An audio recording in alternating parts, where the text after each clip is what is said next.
মেয়ে বেশি হয়েছে তোর মতো তোরের সাথে নিয়ে বিয়ে দিব। মাতবার চাচা, কাল্লর হাবুর অত্যাচারে এই গ্রামে থাকা কঠিন হয়ে গেছে।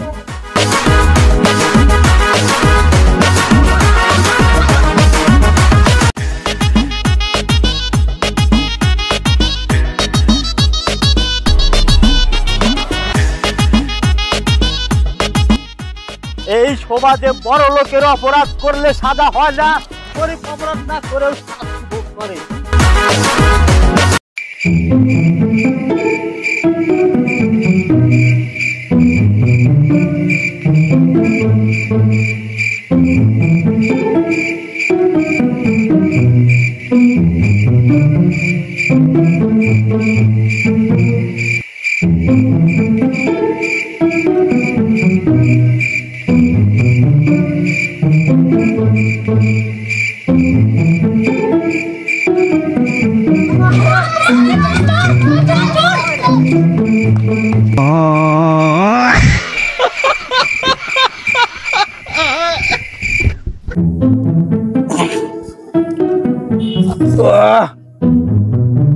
কালু কত বেলা গেছে বুঝে আছে, কত বেলা গেছে বুঝে আছে তোর।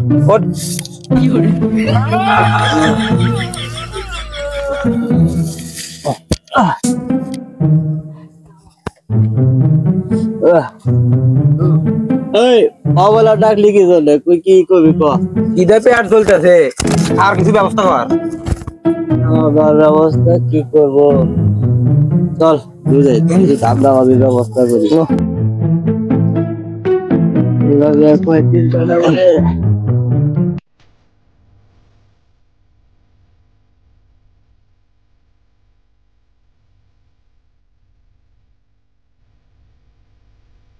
দূরে থেকে দেখবো আজকে কিভাবে আমার ছাগল চুরি হয়।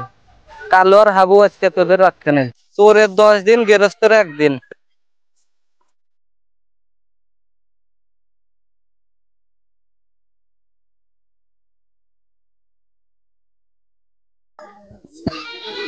দোস্ত জিনিস একটা পাইছি, আইসো ফাঁকা মাঝে কামটা করে ফেলাই। ফাঁকা মাঠে আমার তো ভয় উঠতেছে দোস্ত। ছাগল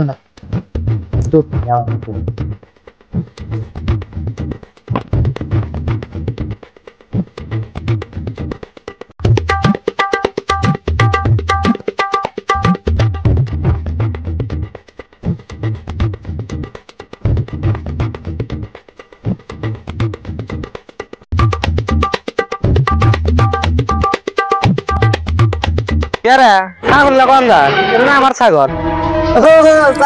আপনার ছাগল না, আমরা দুই ভাই যে ওদিক টাকার সময় দিয়ে যে আপনার ছাগল দরিয়াতে পেঁয়াজ খায়া ভরে দেওয়া নিচ্ছে। পরে আবু কইলো যে ছাগল নিয়ে চাচার বাড়ি দিয়েছি, আমরা আপনার ছাগল দিয়ে যাবেন তারে নিয়ে যান।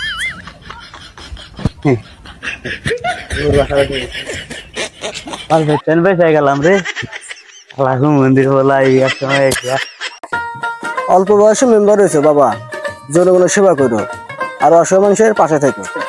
দোয়া করেন চাচা, অল্প বয়সে মেম্বার হয়েছি, বাপ দাদার মান সম্মান আমি ধরে রাখতে পারি। আসসালামু আলাইকুম। ওয়ালাইকুম আসসালাম। অসময় এই জায়গায় কোনো কিছু হয়েছে নাকি? মাতবার চাচা, কাল্লর হাবুর অত্যাচারে এই গ্রামে থাকা কঠিন হয়ে গেছে। মাতবর চাচা এর আগেও এদেরকে নিয়ে আমার কাছে অনেক কথা বলেছে, আপনি এর একটা ব্যবস্থা নিয়ে নেবেন।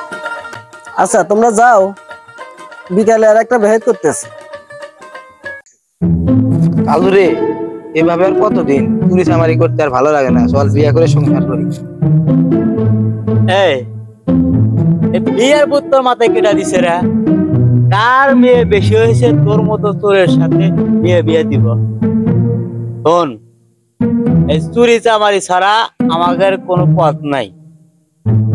তোকে একটা কথা কই, বিয়ার ভূত তোর মাথায় থেকে নামা, বিয়ার চিন্তা ভাবনা বাদ দে। যেটা কয় সেটা শোন, এই সমাজের প্রত্যেক মানুষকে আমার চেনা আছে, যেটা বলছি সেটাই করবি। চল।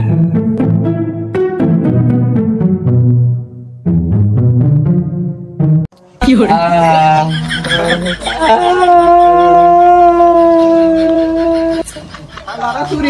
জীবনে শিক্ষা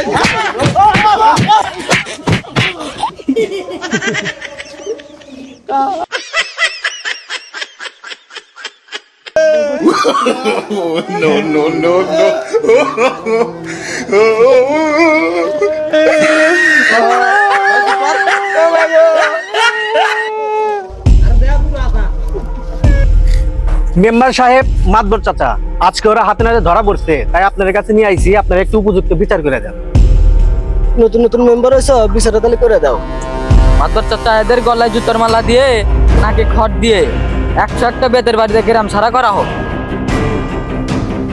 থামেন। 101টা বেতের আঘাত করার আগে আপনারা বলেন তো আমারে চোর বানাইছে কারা? আমি কি নিজের থেকে চোর হয়েছি? হইডাই আমারে চোর বানাইছেন আপনারা। মনে পড়ে মাতবার চাচা সেই দিনের কথা। অপরাধ করেছিল আপনার পোলা মেম্বারে ভাই। এই অপরাধ এসে পড়ে আমার কাছে। অপরাধ না করেও অপরাধী হয়েছিলাম আমি। আপনাদের মান সম্মান যাবে বলে সেই অপরাধের দোষ চাপিয়ে দেন আমার কাছে।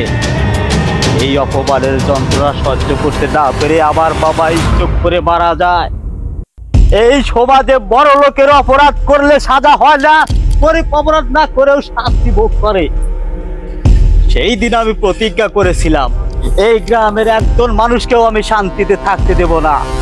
আমি নাসির থেকে হয়ে গেছিলাম চাল্লু চোরা শুধুমাত্র আপনাদের কারণে।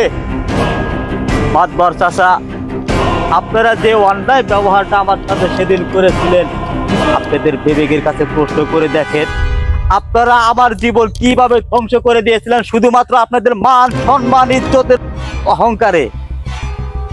অপরাধ না করে হয়ে গেলাম আমি অপরাধী। শুধু আমি একা অপরাধী হইনি, হয়েছিল আমার সাথে আমার ছোট ভাই।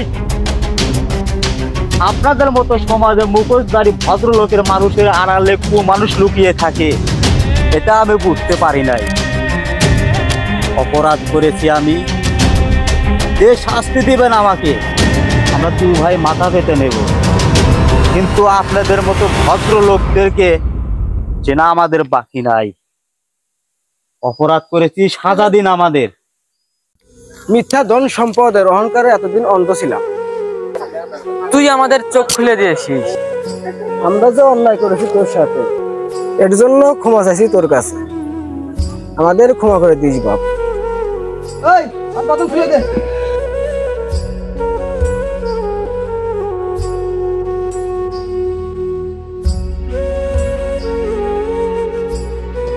এই বোধহয় আপনারা বুঝলেন, কিন্তু আমাদের জীবন নষ্ট করার পরে